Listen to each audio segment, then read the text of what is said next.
A suspect in the assassination of Charlie Kirk is in custody. President Trump made the announcement earlier this morning. The news comes after authorities had uncovered new evidence released last night. Caitlin Burke has the story. The president making the announcement this morning on Fox News. I think with a high degree of certainty, we have him in custody, right? In custody. Everyone did a great job. We worked with the local police, the governor. Everybody did a great job. And somebody that was very close to him said, that's him. And essentially went to the father, went to a U.S. Marshal, who was fantastic, by the way. And the person was involved with law enforcement, but was a person of faith, a minister.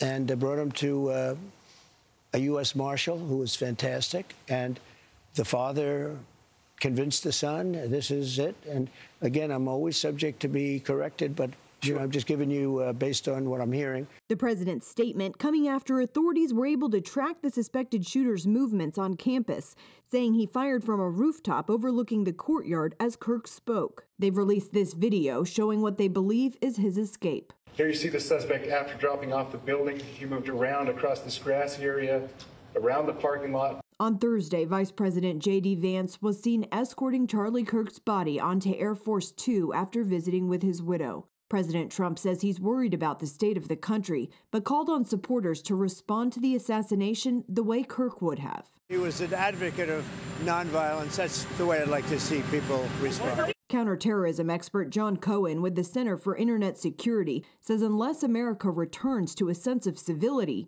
attacks like this will continue. We are a very divided nation, and it's not just that people tend to disagree with each other, but they are increasingly viewing those that disagree with or that they disagree with as the enemy. We are seeing an increase in the number of individuals who are willing to use violence as a way to express their political, ideological views or to express their sense of grievance. The solution to this problem is bringing back civility and more of a calm nature to our public discourse on issues. We can disagree, and people should be passionate about their beliefs, but we also need to remember we're all in this together. Authorities are urging people to take a break from social media, warning there's a large amount of disinformation being shared online as China, Russia, and other countries work to encourage violence. Caitlin Burke, CBN News, Washington.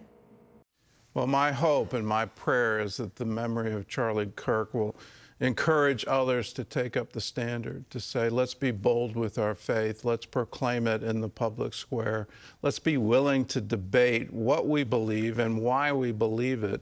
It's in that enthusiasm that he brought that I hope his memory will live on and that others will take up the standard.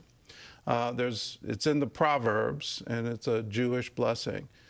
May the memory of the righteous be a blessing, and may the memory of Charlie Kirk be a blessing to this Generation Z, this revival generation.